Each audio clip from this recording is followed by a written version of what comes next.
উপস্থিত শিক্ষার্থীবৃন্দ ও সাংবাদিক বন্ধুগণ, আজকের সংবাদ সম্মেলনে উপস্থিত থাকার জন্য আপনাদের আন্তরিক ধন্যবাদ জানাই। দীর্ঘ লড়াই সংগ্রাম ও আন্দোলনের মধ্য দিয়ে প্রায় ৩৫ বছর পর উৎসবমুখর পরিবেশে রাষ্ট্র নির্বাচন অনুষ্ঠিত হয়েছে। এই লড়াই সংগ্রামে নেতৃত্ব দানকারী সকল সাবেক এবং বর্তমান শিক্ষার্থীদের আমরা শ্রদ্ধার সাথে স্মরণ করছি। শপথ গ্রহণের পর গতকালকে রাকসুর প্রথম কার্যনির্বাহী সভা অনুষ্ঠিত হয়েছে। উক্ত সভায় অগ্রাধিকার ভিত্তিতে কয়েকটি সিদ্ধান্ত গৃহীত হয়েছে। সিদ্ধান্তসমূহের মধ্যে অন্যতম হল রাকসুর তহবিলে ব্যবহার উপযোগী করা। রাকসুর মেয়াদকাল 1 বছর। আমরা দায়িত্ব পালনের সাথে সাথে তড়িৎ গতিতে আমাদের ইশতেহারগুলো পূরণ করতে কর্মপরিকল্পনা গ্রহণ করি, কিন্তু এগুলো বাস্তবায়নের জন্য রাকসু তহবিলের যথোপযোগী ব্যবহারের জন্য যে অর্থ প্রয়োজন তা আমরা বুঝিয়ে পাইনি। গতকাল প্রথম অধিবেশনে আমরা আশা করেছিলাম বিগত বছরগুলোর ব্যয়ের অডিট সহ আমরা রাকসুর তহবিলের বর্তমান অবস্থা সম্পর্কে সুস্পষ্টভাবে জানতে পারব, কিন্তু রাকসুর বর্তমান সভাপতি ও কোষাধ্যক্ষ আমাদের সেই তথ্য দিতে পারেনি। আপনারা জানেন, দীর্ঘ প্রায় ৩৫ বছর রাকসু অকার্যকর থাকলেও নিয়মিতভাবে রাকসুর কোষাধ্যক্ষ নিয়োগ দেওয়া হয়েছে এবং বিগত বছরগুলোতে রাকসুর সভাপতি এবং কোষাধ্যক্ষ ইচ্ছামতো রাকসুর তহবিল থেকে অর্থ অনিয়মিতভাবে বিভিন্ন খাতে ব্যয় করেছেন।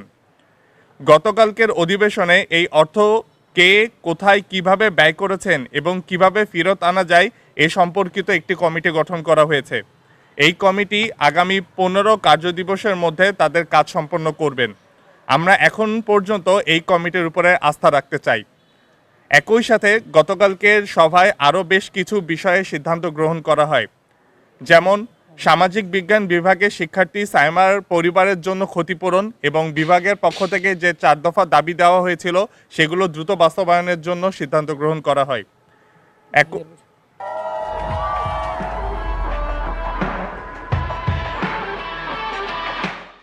একই সাথে জারাফার জন্য আমাদের একজন শিক্ষার্থী আইআর ডিপার্টমেন্টের আমরা রাকসুর পক্ষ থেকে ফান্ডরাইজিংয়ের উদ্যোগ গ্রহণ করি। তারপরে মেডিকেলের জন্য আপনারা জানেন আমাদের রাজশাহী বিশ্ববিদ্যালয় মেডিকেলের পূর্ণাঙ্গ রোডম্যাপ নাই। আমরা মেডিকেলের পূর্ণাঙ্গ রোডম্যাপের জন্য সিদ্ধান্ত গ্রহণ করা হয় এবং তা দ্রুত বাস্তবায়ন করা হবে। 5 সমাজ স্বীকৃত পোশাক নিয়ে কটূক্তকারীদের শাস্তির আওতায় আনারও সিদ্ধান্ত নেওয়া হয়। প্রত্যেকটি হলে পানির ফিল্টার মেশিন স্থাপনেরও উদ্যোগ গ্রহণ করা হয় এবং আপনারা জানেন অলরেডি আমাদের কয়েকটি হলে আমরা পানির ফিল্টার স্থাপন শুরু করেছি। প্রত্যেকটি একাডেমিক বিল্ডিংয়ে স্যানিটাইজেশন ভেন্ডিং মেশিন স্থাপনের সিদ্ধান্ত গ্রহণ করা হয়। ছাত্রীদের হলের সামনে pharmacy, super shop, mobile banking সুবিধা নিশ্চিত করার সিদ্ধান্ত গ্রহণ করা হয়। মহিলা এবং নারী শিক্ষার্থীদের জন্য জিমনেশিয়াম এবং খেলার মাঠ চালুকরণের সিদ্ধান্ত নেওয়া হয়।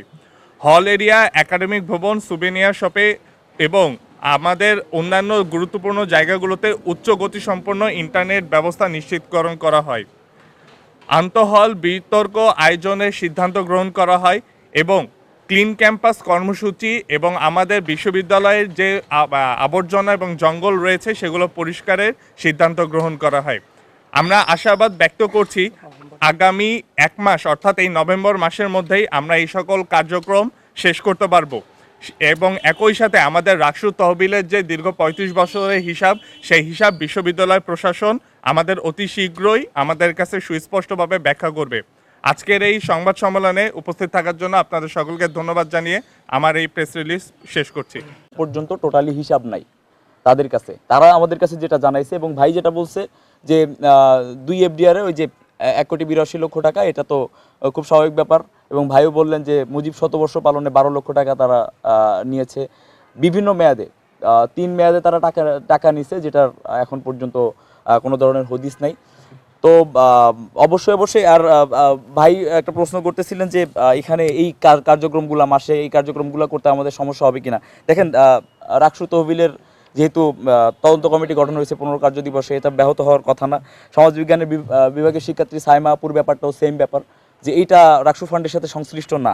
জারাফার ব্যাপারটাও রাকসু ফান্ডের সাথে সংশ্লিষ্ট না। মেডিকেলের রোড ম্যাপ রাকসু ফান্ডের সাথে সংশ্লিষ্ট না। পোশাক নিয়ে কটূক্তি করার ব্যাপারটা রাকসু ফান্ডের সাথে সংশ্লিষ্ট না। ওভারঅল যে ব্যাপারগুলো আমরা এই এজেন্ডাতে আমরা 1 মাসে করব, যেটা ঠিক করে রাখছি, ম্যাক্সিমামই হয়তো বা কোনো ট্রাস্টি কোনো প্রতিষ্ঠানের মাধ্যমে আমরা সহায়তা নেওয়ার সর্বোচ্চ চেষ্টা করব, না হলে প্রশাসনিক কাজ আর কি। এই 1 মাসে এইভাবেই নির্ধারণ করা হয়েছে। আমরা আশা রাখতেছি রাকসু এই কার্যক্রমগুলো 1 মাসের ভিতরে পরিচালনা করবে ইনশাআল্লাহ।